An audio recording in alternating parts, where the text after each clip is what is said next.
Welcome, everybody, to the Security Guy and the CIA Spy Show podcast, where we are keeping you on top of what is new and ahead of what is next at all times on all things security, tech, and digital literacy. Knowing that when good people like you want to make sure that their money, their family, and their business is safe and secure from attackers, hackers, and thieves, or you just want to make sure your tech is running smoothly, my name is Robert Siciliano. I am the Security Guy, and along with my co-host, Peter Warmka, who is a real and retired United States CIA spy, we will give you every single tool, tip, tactic, and skill that you need to fight the bad guy and keep your physical and digital life secure, worry less, and even make you happier. This podcast will help you breathe easier with less stress and a greater sense of well-being. So let's get at it. Welcome to the Security Guy and CIA Spy. I am Robert Siciliano, the Security Guy, and this is Peter Warmka. I guess I'm the CIA spy, former retired, and I was going to say Orlando. I could be anywhere in the world right now, but yeah, I will try to fool the audience. I'm in Orlando, and where are you, Robert? I'm in Boston, Massachusetts, Peter. Great time to be there. Yeah, well, if you don't mind it being, 40 degrees, but we deal. It's all right. I think I might even be cooler than that. It's that time of the year. I just came back. I don't think I told you. I just came back from Miami.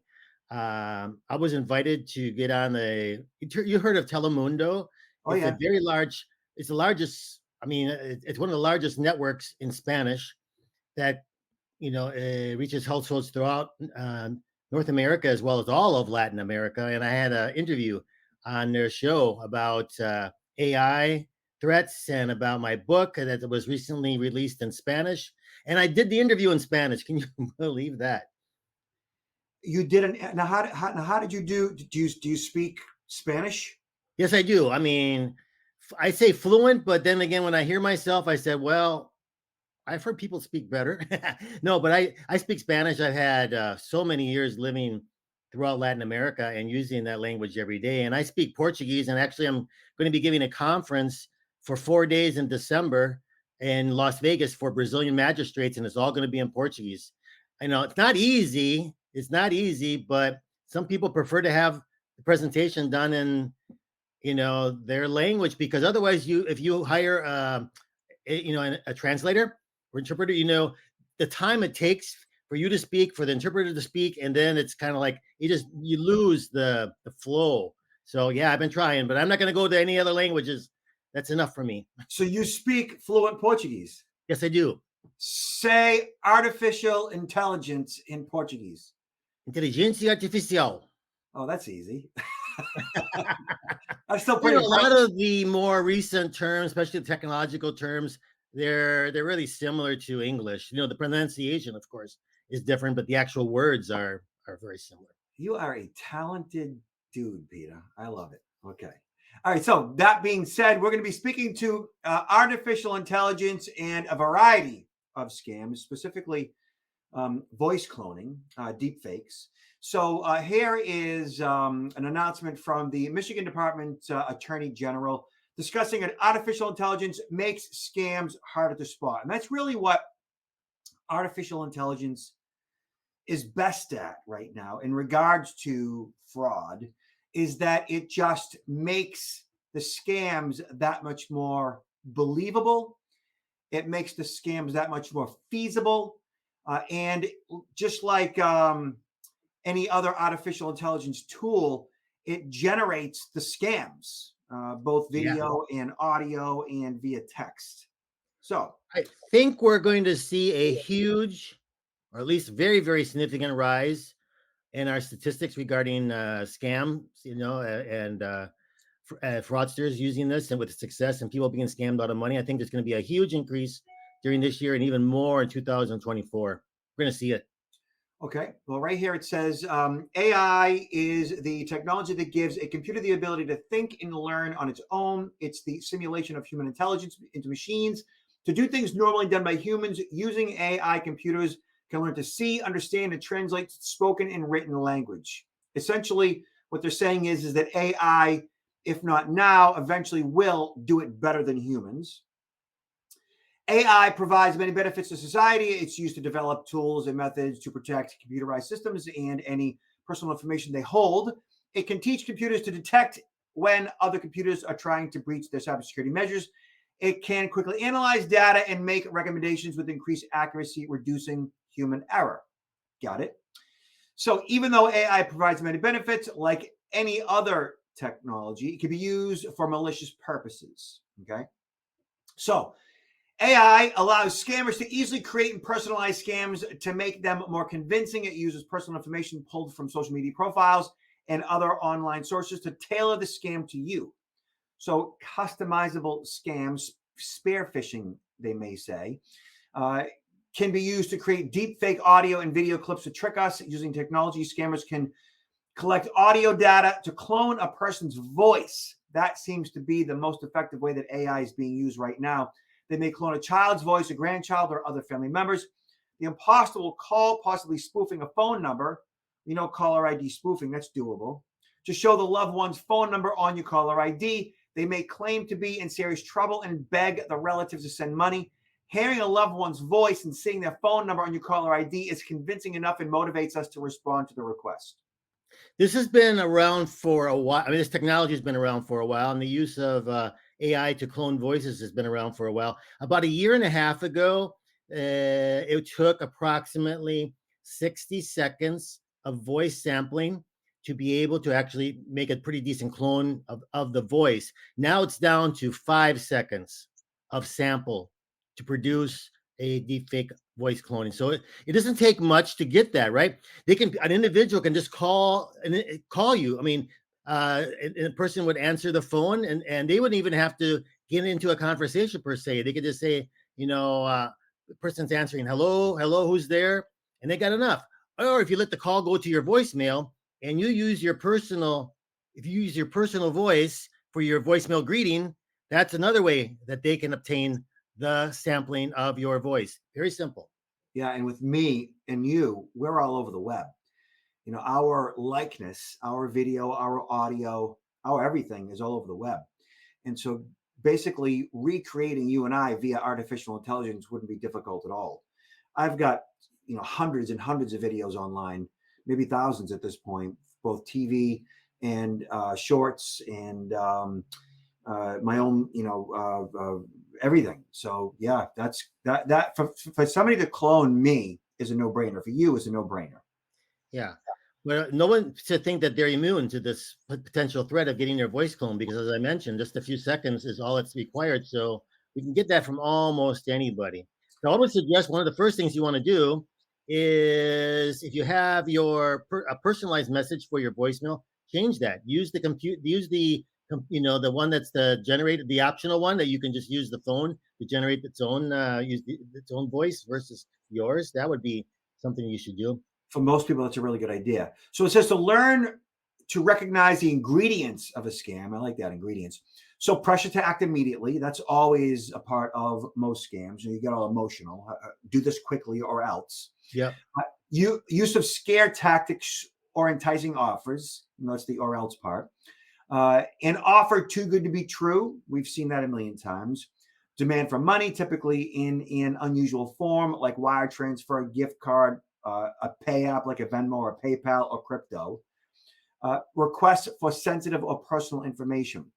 So I think we could tell you all day long, if you ever get a call from a loved one who's in distress, think twice before you act or react, because that distressing call from a loved one could be true or it might not be true. And so the best thing to do right then and there is to hang up and call them back at a phone number that you know is good, or call a loved one like their father or their brother or their sister or their child to confirm the legitimacy of what's going on. But here's the deal. Even though we say, if a loved one calls you in distress, it's their voice, it's whatever, and I say, do this to check to see if it's real, you're going to be so emotionally charged up, you're going to forget what I'm saying to you right now. And or your first impulse is to help that person, and everything else just flies out the window. Well, there's another thing I would highly recommend. I actually mentioned this when I was on the air the other day, with Telemundo, is that establish. We have the chance now. We're getting together for the holidays, most families, right? Thanksgiving and Christmas, and it's an important time to talk about this type of scam and how we can establish a safeguard in our within our family of using a code. It could be a word, it could be a phrase that if that phrase or if that word is not used in that communication, it is not verified. It could very well be a scam. All right. So what we have to do, you just can't mention it once. You got to reinforce that with your family and say, this is the family code. And if we don't hear this code, that emergency is not real. So that brings us to the Washington Post. Should you have a family safe word against AI voice spoofing scams? How and whether to plan for criminals pretending to be a loved one in distress. So he, meaning this guy Woods, who's a digital security executive, has researched, rehearsed with his daughters a code word so that if they're in danger to call their dad for help. Woods knows that it's really them and not an imposter faking his child in distress. Woods, he's a digital security executive, a former law enforcement officer. He admits that like his methods might be a little over the top. I think it's great. But Woods also knows that criminals will say anything, even falsely claiming that they have kidnapped your loved one, using artificial intelligence to fake their voice, pleading for help. So should we all set up anti-imposter code words with friends and family? It doesn't hurt. Is it overkill for a terrifying but uncommon danger, like wearing a helmet everywhere? In case you're hit by false debris. Well, look at, I don't think it's a bad idea to have a code word. You know, look at this right here, right? This is from CNN. Mom, these bad men have me. She believes scammers cloned her daughter's voice in a fake kidnapping. So there's the mom. That's the one that was in Colorado that she went away on a skiing trip. Yeah, Jennifer DeStefano's phone rang one afternoon as she climbed out of her car outside of a dance studio where her younger daughter Aubrey had a rehearsal. So there is the mom. There's the older daughter. They look exactly alike. There's the younger daughter. They all look alike. Isn't that fun? The caller showed up as unknown, and she briefly contemplated not picking up. So if it was her daughter's caller ID versus unknown, forget it, right? But her older daughter, 15-year-old Brianna, was away training for a ski race, and DeStefano feared it could be a medical emergency. Hello, she answered on speakerphone as she locked up her car, lugged her purse and laptop bag into the studio. She was greeted by yelling and sobbing. Mom, I messed up, screamed the girl's voice. What did you do? What happened? DeStefano asked. The voice sounded like it was breeze, the inflection, everything, she told CNN. Then all of a sudden heard a man saying, lay down, put your head back. And I'm thinking she's being gurneyed off of a mountain, said the mother, which is common when you're skiing. So she started to panic. Oh man, these SOB scammers. Can you imagine? That is traumatic. Yeah, dude. As the cries for help continued in the background, a deep male voice started firing off commands. Listen here, I have your daughter. You call the police, you call anybody, I'm going to pop her something so full of drugs. I'm going to have my way with her, then drop her off in Mexico, and you're never going to see her again. What an asshole. Then she ran into the dance studio, shaking her screams for help. She felt like she was suddenly drowning. Like, of course you would. My wife would lose her mind. Well, a lot of people would, yeah. Oh my God. After a chaotic rapid-fire series of events that include $1 million ransom demand, 911 call, and a frantic effort to reach Brianna, the kidnapping was exposed as a scam. But a puzzled Brianna called her to tell her mother that she didn't know what the fuss was and everything was fine. But DeStefano, who lives in Arizona, will never forget those 4 minutes of terror and confusion. So apparently she must have called her daughter. Tried to probably. Maybe, because a lot of kids don't answer the phone. It ends up, you ring, maybe you leave a message. That's a problem too. If you're trying to call to verify, if the kids are not answering the phone immediately, that, every second before they call you back 5 minutes later, you can imagine what can happen in 5 minutes. So it says a mother knows her child, she later said. You can hear your child cry across a building and you know it's yours. So she must have figured out at some point in the first couple of minutes that something was just wrong. Like it just didn't sound like her daughter crying in the background. I think I don't know if I mentioned it here, but I read another story. I think the mother called the father and explained what was going on. And the father said, just wait, calm down. Let's slow this down a bit and trying to figure if this is real or not. All right. So let's get on to something from Time Magazine over here. From scams to music, AI cloning is on the rise. Arizona family was terrified months ago. Yeah. So Jennifer DeStefano, same deal. So although data on how prevalent AI-powered scams are limited, stories or similar incidents continue to pop up on TikTok. Okay. So AI cloning in the music industry. Let's go over to. Yeah, it's a big problem. Yeah. Okay. So did you see this one, Peter? So confessions of an AI deepfake propagandist using 11 labs to clone Jill Biden's voice. Yeah, we've seen a few of those. A recent deep fake video of the First Lady of the United States of America, Jill Biden, where she attacks her own husband, Jill Biden, showed up on YouTube. Created by filmmaker and producer Ken Lurt, the video depicts Jill Biden delivering a speech critical of President Biden's policies regarding ongoing Israeli-Palestinian conflict. We haven't talked about that at all, Peter. That is just awful. Using machine learning techniques, Lurt was able to generate a realistic sounding voice for Jill Biden, delivering remarks attacking the president for supporting airstrikes in Gaza. Well, I'm going to attempt to play this, Peter. I don't know if you can hear it. Let me nod your head if you can hear this, all right? You ready?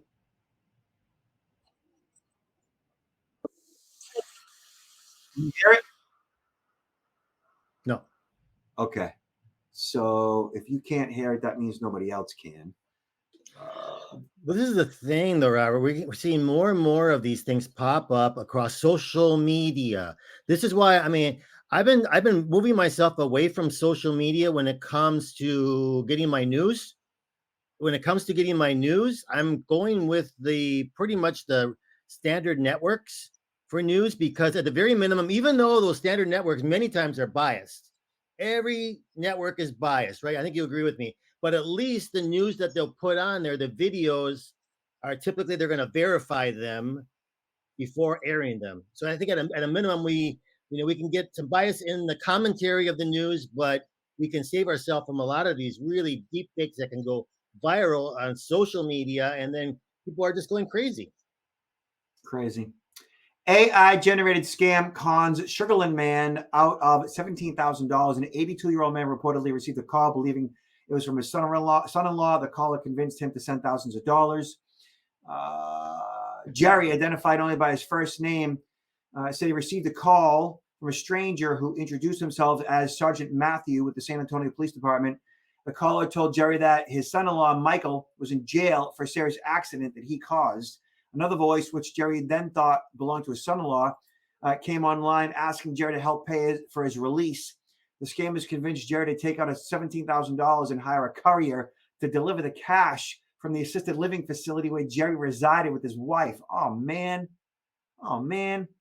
Although Jerry wrote down the license plate numbers and the vehicles that drove off with his money, officers told the Sugarland Police Department said leads in any linked courier service turned up short.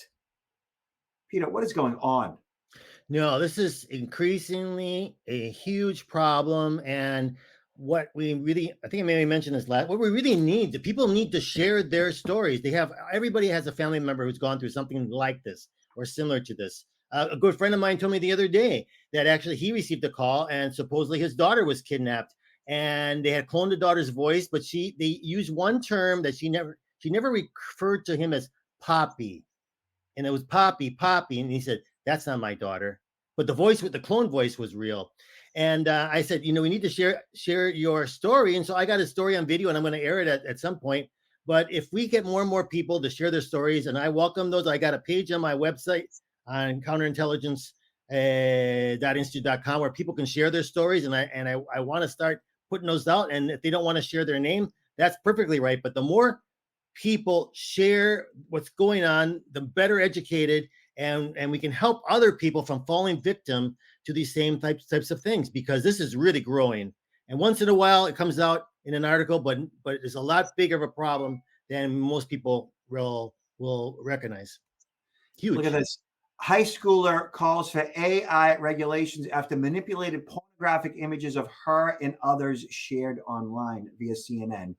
Yeah, High this is school. like my absolute every nightmare. So this appears to be the mother and the daughter. They look alike too. So a student in New Jersey is calling for the federal legislation to address AI generated pornographic images. She says photos of her and other female classmates were manipulated and possibly shared online over the summer. Westfield High student and her mother have expressed frustration of what they say is a lack of legal recourse in place to protect victims of AI pornography. In this situation, there's some boys or a boy, that's to be determined, who created without the consent of the girls inappropriate images, the mother said, speaking with CNN. The daughter, who said she was among more than 30 female students in her high school whose photos were manipulated and possibly shared publicly, is demanding accountability from the school and local, state, and government officials. School administrators became aware of the incident in October when students informed them of the images were created and possibly shared over the internet. There was a great deal of concern about who had images created of them, and they were shared, said the principal. At this time, we believe that any created images have been deleted and are not being circulated. And the school went on to, talk about how they were involved they were notified and they were investigating, and that they were provided specific details, and that their networks, that none of the fraud propagated from their networks or the devices and so forth. And like, here's the deal, right? Like, the problem here is that this is relatively uncharted territory. Okay.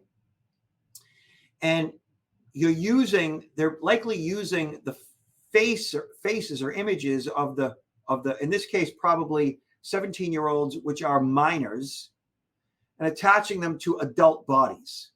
Okay. Now, the question then becomes, is that considered child pornography? Mm-hmm. No, it's an adult body. Mm-hmm. Right. But I mean, this has been going on. I mean, maybe not so much with minors, but this is going back to at least 2017 when these images were uploaded to Reddit, where they took the likeness, they took the image, the face of a celebrity, particularly female, and superimposed that onto the bodies of porn stars. And since then, there's been a lot, not only in celebrities, but a lot of other, young women, probably still adults, but young women that have suffered from this sort of pornography being, delivered. And even if, for revenge scams, even if there was no intimate photograph exchange between a woman and her boyfriend, let's say partners, that if they got into, decided to split and one was, wanted to impose a little bit of revenge, they could still produce a type of deep fake pornography image to try to, get back at them. So we've seen this for a long time now, and now it's getting, with nothing really being done about it from a legislative standpoint, except a few states have drafted or passed some legislation in regard to this, but only a handful of states. The federal government hasn't. And how far are we going to go? Are we never going to have anything to protect, our youth regarding this? So in 2022, Congress created a federal civil cause of action for victims of revenge porn. A complaint can seek compensatory and punitive damages and attorney's fees in such action. So state revenge porn laws, I think it's also known as non-consensual pornography or revenge porn laws, state to state. So I think that whether it's the actual physical body of the victim or it's just the face of the victim along with somebody else's body, I think that would be considered non-consensual pornography. Mm-hmm. So there is currently a law against it. And then even if it's AI generated, and then if it involves a child, then I think that they could probably prosecute that under child pornography. But just think about this for these young ladies that have this happen to them. I mean, when people get raped, it is tremendous trauma, right?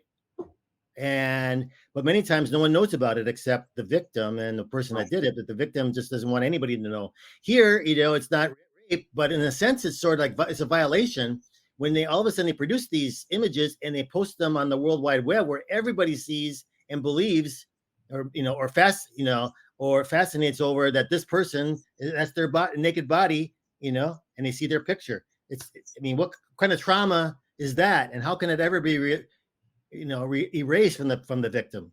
I think Well, I personally don't allow my children, 15 and 17 years old, to post their photographs online. That just doesn't happen. That hasn't happened yet. Now, that said, there's going to be a time when they are going to, and then, and that's that. Hopefully not until they're 18 years old. Meanwhile, Peter, everybody else, keep your kids offline as much as you possibly can, at least their photographs. No need to post kids' pictures online.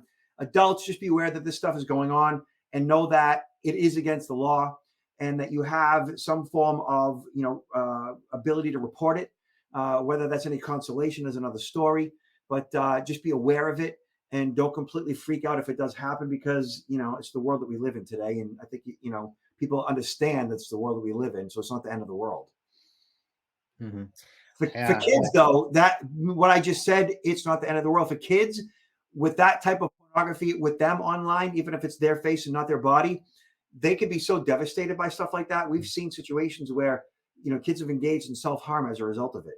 Well, even worse. I mean, there's a number of cases that are growing in regard to cyber sexual extortion, and these also target young people, high schoolers, where they will create these fake, deep fake images of them with their face superimposed upon a body in a sexual illicit situation, and then tell them that if you don't pay me this money, we're going to release this to your family and friends. And so these poor kids, even though they hadn't done anything wrong per se, now what are they going to do? And they're afraid to tell their parents.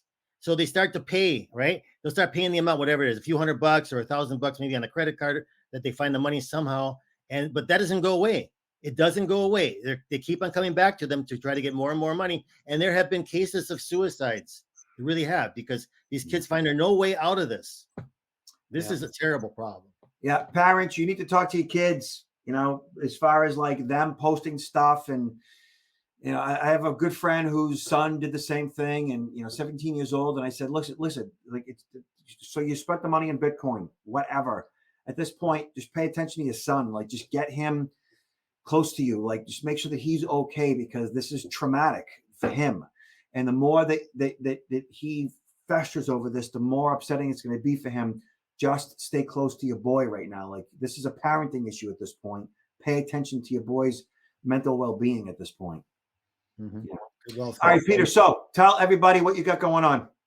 Well, right now I'm preparing to head over I'm going next week to Washington, D.C. to attend one of the major security conferences. I'm looking very much forward to that. And then shortly after, I'm going to be heading to Las Vegas to give a training workshop in Portuguese to the Brazilian magistrates. So anybody that's interested, though, I'm preparing for next year, interested in having me come out and do a presentation, doing a workshop, especially focusing on AI threats these days, please reach out to me. You can find my information on counterintelligence-institute.com or my LinkedIn page. Yeah, and you can also get Peter's book, Why Are You Messing With Me? Senior Survival Guide for Privacy Security on Amazon. Yes, sir. Nice job. And for y'all want to touch base with me, we are at protectnowllc.com. That is protectnowllc.com. We presented a ton of real estate CE continuing education training programs. We've got a bunch coming up for lawyers. So just touch base if you're interested in that. Otherwise, Peter, final words. Take care of your family and loved ones and establish that code word right during the upcoming holidays. You won't regret it. Yeah. And be nice to each other. Thank you, Peter. Thank you, Robert.